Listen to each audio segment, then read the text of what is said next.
ইরানের ভয় নাকি ইসরায়েলিরা দলে দলে শহর ছেড়ে পালাচ্ছেন। এই ভিডিওটিকে ঘিরে আবার হাজার হাজার মানুষ প্রতিক্রিয়াও জানায়, কিন্তু দাবিটি সম্পূর্ণ মিথ্যা। মূল্যবান ছত্রাক সংগ্রহের পুরনো ভিডিওকে চালিয়ে দেওয়া হয়েছে বর্তমান ইস্যুতে।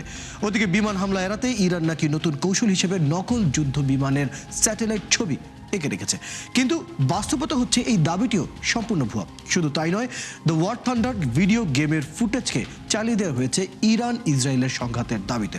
চলো দর্শক, কিছু ফ্যাক্ট চেক দেখে নিচ্ছি। ইরানের বিমান ঘাঁটিতে নকল যুদ্ধবিমানের ছবি এঁকে রাখার দাবিতে একটি স্যাটেলাইট ইমেজ ছড়িয়ে পড়েছে সামাজিক যোগাযোগ মাধ্যমে। তবে বিমান হামলা এড়াতে ইরানের এমন কৌশলের দাবিটি সম্পূর্ণ ভুয়া।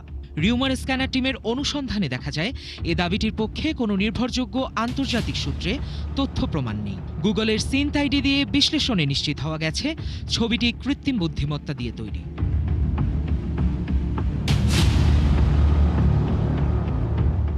আবার চলমান ইরান ইসরায়েল সংঘাতে ইরানের প্রতিশোধমূলক হামলার দৃশ্যের দাবিতে একটি ভিডিও সামাজিক মাধ্যমে ছড়িয়ে পড়েছে।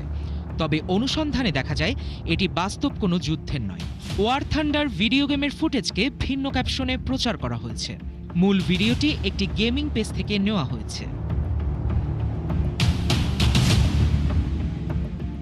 গুজব এখানেই শেষ নয়। চলমান ইরান ইসরায়েল সংঘাতের মধ্যে ইসরায়েলিরা শহর ছেড়ে পালাচ্ছেন এমন দাবিতে একটি ভিডিও প্রায় সবকটা সামাজিক মাধ্যমে ব্যাপকভাবে ছড়িয়ে পড়েছে। হাজার হাজার মানুষ ভিডিওটিকে ঘিরে প্রতিক্রিয়াও জানায়। তবে যাচাই করে দেখা যায় এটি সংঘাত সংক্রান্ত কোনো দৃশ্য নয়। নেপালের ডোলপা জেলায় ইয়ারসাগুম্বা নামের মূল্যবান ছত্রাক সংগ্রহের পুরনো ভিডিওকে ভিন্ন দাবি দিয়ে প্রচার করা হয়েছে। মূল ভিডিওটি ইউটিউবের একটি ভ্লগ চ্যানেলে আগেই প্রকাশিত হয়েছিল।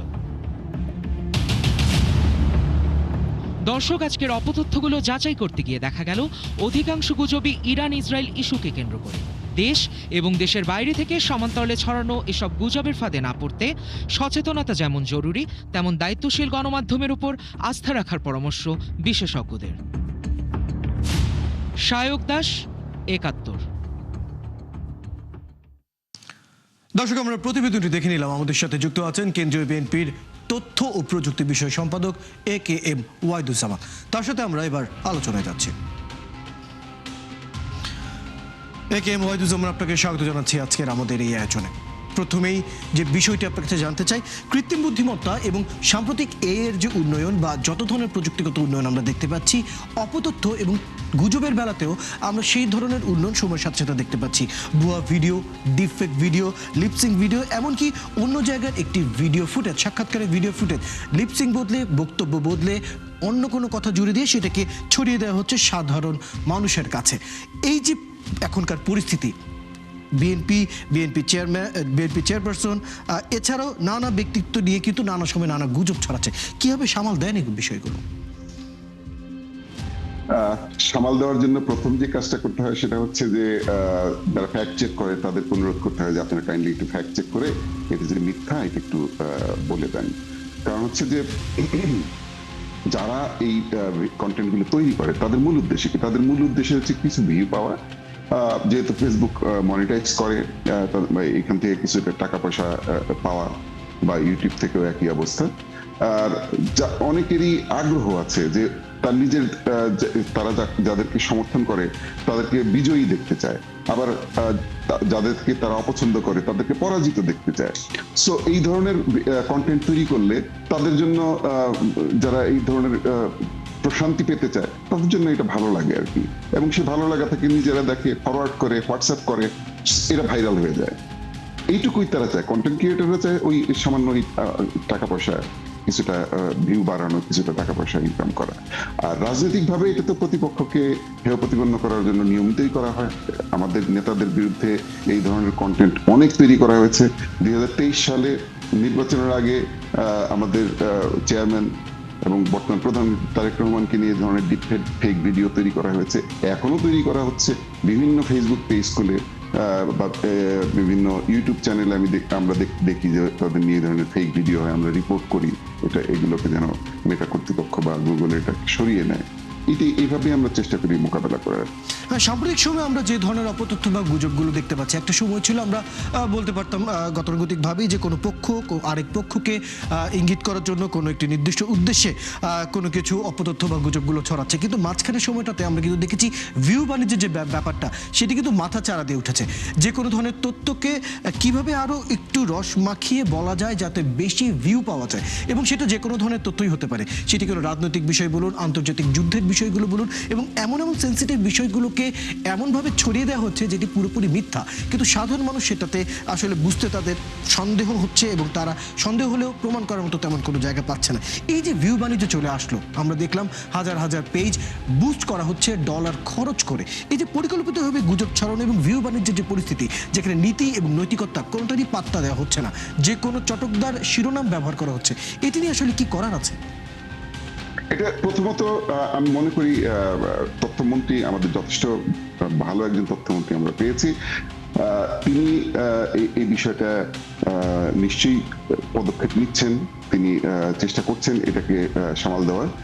আমাদের যে ফ্যাক্ট চেকার যে অর্গানাইজেশন গুলো আছে তাদের সাথে বসে আমরা এই ফ্যাক্ট চেক করে এগুলোকে যদি ফ্ল্যাগ করে দিতে পারি প্রত্যেকটা পোস্টে, এবং আমাদের মেটা কর্তৃপক্ষ এবং গুগল কর্তৃপক্ষের সাথে আমরা যদি এই বিষয়ে একটা সমঝোতায় আসতে পারি যে এই ধরনের কন্টেন্ট যারা তৈরি করবে তাদের আইডি এবং তাদের পেজ এগুলো ফেসবুক থেকে বা ইউটিউব থেকে সরিয়ে দেওয়া হবে, অথবা অ্যাটলিস্ট বাংলাদেশে এগুলোকে নিষিদ্ধ করে দেওয়া হবে, এই ব্যবস্থা নেওয়া হবে। এটা যদি কার্যকর করা যায়, প্লাস হচ্ছে সামাজিকভাবে যারা এই ধরনের কাজগুলো করছে তাদেরকে সামাজিকভাবে যদি আমরা বর্জন করার চেষ্টা করি, তাহলে আমি নিশ্চিত যে এটা আমরা সফল হতে পারবো।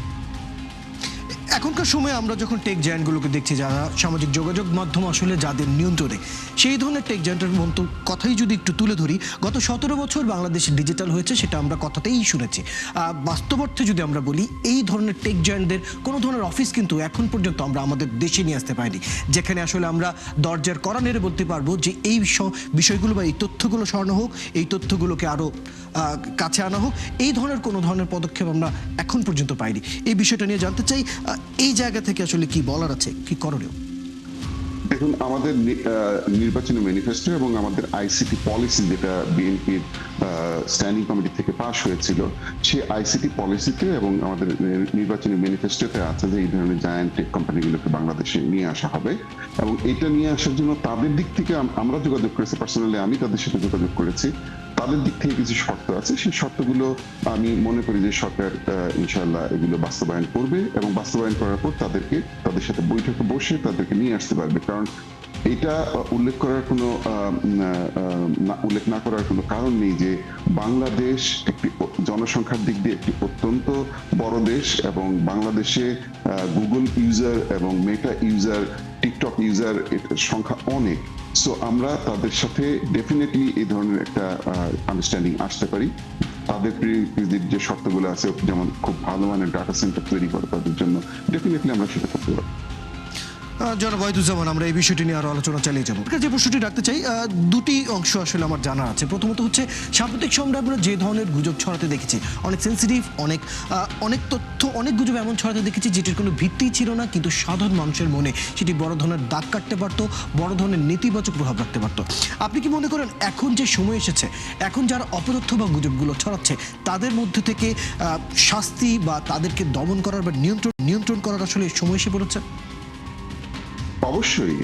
যেমন একটা গুজব একদিন রাত্রেবেলা একজন বিখ্যাত ইউটিউবার হঠাৎ করে বললেন যে সবাই রাস্তায় নেমে আসুন, কু হয়ে যাচ্ছে, সেনাবাহিনী কু করতে যাচ্ছে। একেবারে গুজব। কিন্তু ভাগ্যিস যে মানুষ রাস্তায় নেমে আসেনি, রাস্তাতে নেমে আসতে পারতো। এই ধরনের মানে ভয়ঙ্কর গুজব যারা ছড়াচ্ছেন বিদেশের মাটিতে বসে, ডেফিনেটলি তাদের বিরুদ্ধে ব্যবস্থা নেওয়া উচিত। আমি মনে করি কয়েকটা দৃষ্টান্তমূলক, যেমন আমি পার্সোনালি একটা উদ্যোগ নিয়েছিলাম, সেটা হচ্ছে একজন তরুণ ছাত্র নেতা, তরুণ নেতা, আমি দল বলছি না, আপনি চিনে ফেলবেন। সে দেখা যেত কোথাও কোনো হত্যার ঘটনা ঘটলেই সে ফেসবুকে এসে লিখতো, এবং যেহেতু তার অনেক ফলোয়ার আছে, লিখতো যে এটা বিএনপি করেছে। এরকম কয়েকটা ঘটনা ঘটার, এবং তারপর মব সৃষ্টি হয়ে যেত। তো এরপরে আমি পরামর্শ দিলাম আমাদের আইন সম্পাদক, এখন উনি ডেপুটি স্পিকার, যে ভাই কি করা যায়। উনিও বললেন যে আসলে একটা ব্যবস্থা করা উচিত। তারপর ওর বিরুদ্ধে একটা মামলা করানো হলো। যে সে এই ধরনের একটা গুজব ছড়িয়েছে, এরপরে কিন্তু সে আর একটা এই ধরনের কাজ করে নাই। সো আমি মনে করি আইনি পদক্ষেপটা হচ্ছে সবচেয়ে ভালো পদক্ষেপ। বিদ্যমান আইনেই এটা করা সম্ভব। আর ডেফিনেটলি সাইবার সিকিউরিটি অ্যাক্ট যেটা করে গিয়েছেন আমাদের অন্তর্বর্তীকালীন সরকার, এটাকে আরেকটু যাচাই বাছাই করে এটাকে টেক জায়ান্টদের কিছু আপত্তি আছে, তাদের সাথে এটা সমঝোতা করে তাদের সাথে বসে এটাকে ইমপ্লিমেন্ট করা দরকার। তাহলে এই ধরনের গুজব অপতথ্য যারা ছড়ায় দেশের মাটিতে বসে বা বিদেশের মাটিতে বসে, তারা সাবধান হবে এবং আমি মনে করি এটা কমে আসবে। চমৎকার বলেছেন। আমরাও আশা করছি যে যথাযথ সময়ে এই ধরনের যারা অপতথ্য ছড়ায় তাদেরকে যতটা নিয়ন্ত্রণে আনা যায় সেটি আসলে সহজ হবে। এবার আরেকটা পর্যায়ে আমি যেতে চাই, সাধারণ মানুষ যারা আসলে এই ধরনের অপতথ্য বা গুজবের শিকার। একজন মানুষ সারাদিনে তার কর্মব্যস্ত জীবনে হয়তো সে তার স্মার্টফোনে বা প্যাডের মধ্যে যখন সে তার সামাজিক যোগাযোগ মাধ্যমে স্ক্রোলিং করছে, তখন হয়তো একটা বা দুটো তথ্য সে যখন দেখছে, তার হাতে হয়তো সেটি যাচাই বা বাছাই করার সময়ও নেই, বা সেই ধরনের তার হয়তো চিন্তাও মাথায় আসে না যে এটাকে আরেকবার ডাবল চেক বা ট্রিপল চেক করে দেখি। এই ধরনের যখন দেখা যাচ্ছে, যে কারণে দেখা যাচ্ছে অনেক ধরনের অপতথ্য বা গুজবগুলো খুব সহজেই ছড়িয়ে পড়ছে পুরো সামাজিক যোগাযোগ মাধ্যম জুড়ে। সাধারণ মানুষের কি আপনি মনে করেন সচেতনতা বাড়াতে কিছু ধরনের কার্যক্রম হাতে নেওয়া উচিত? একটু উদাহরণ দিতে চাই আমি। সাধারণত আমরা কিছুদিন আগে আমরা যখন কিছু গবেষণা করছিলাম, আমরা দেখলাম জাপানে খুব সুন্দর কিছু পদক্ষেপ তারা হাতে নিয়েছে।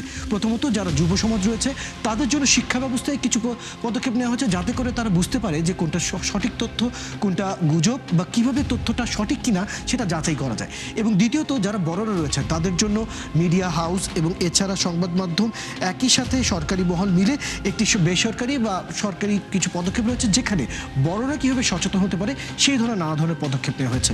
একটু জানতে চাই আমরা সাধারণ মানুষকে সচেতন করতে কি করতে পারি, কি পরিকল্পনা থাকছে? ধন্যবাদ আপনাকে। আমি প্রথমে আপনাদেরকে আরেকবার ধন্যবাদ দেবো যে আপনারা এটা কিন্তু নিয়মিত করে যাচ্ছেন। অন্যান্য মিডিয়াগুলো যদি এটা করতে তাহলে অনেক ভালো হতো। কি করতে পারি আমরা? এটা সম্মিলিত প্রচেষ্টা, এটা শুধুমাত্র সরকার পারবে না।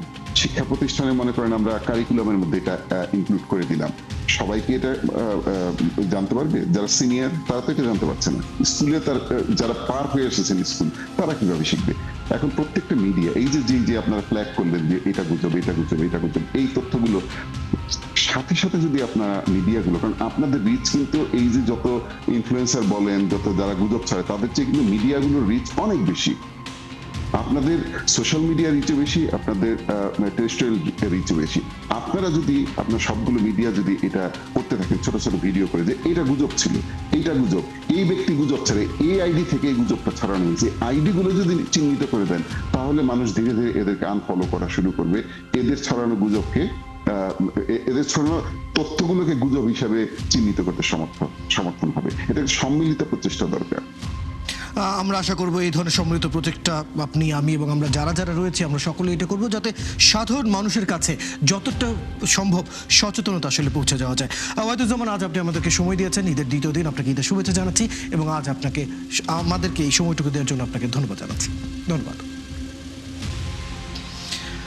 দর্শক, আমাদের সাথে আমাদের অতিথি কেন্দ্রীয় বিএনপির তথ্য ও প্রযুক্তি বিষয়ক সম্পাদক AKM ওয়াহিদুজ্জামান যুক্ত ছিলেন। কথা বলছিলাম বেশ কিছু ফ্যাক্ট চেকগুলো নিয়ে। দর্শক, আপনারা আছেন ফ্যাক্ট চেক নিয়ে ৭১-এর নিয়মিত আয়োজন ফেক নিউজ স্ক্যানারে। প্রতিদিন আমরা রিউমার দূর করতে হাজির হব ঠিক একই সময়ে একইভাবে। আপনারাও আমাদের সাথে যুক্ত হতে পারেন। যে কোনো খবর যদি আপনাকে সংশয়ে ফেলে সেটির একটি স্ক্রিনশট আমাদেরকে মেইল করতে পারেন fns.71tv@gmail.com অথবা ফেসবুকে যোগাযোগ করুন www.facebook.com/fake-news-scanner-এ। আমরা সেই তথ্যের ফ্যাক্ট চেক করে আপনাদের জানাবো।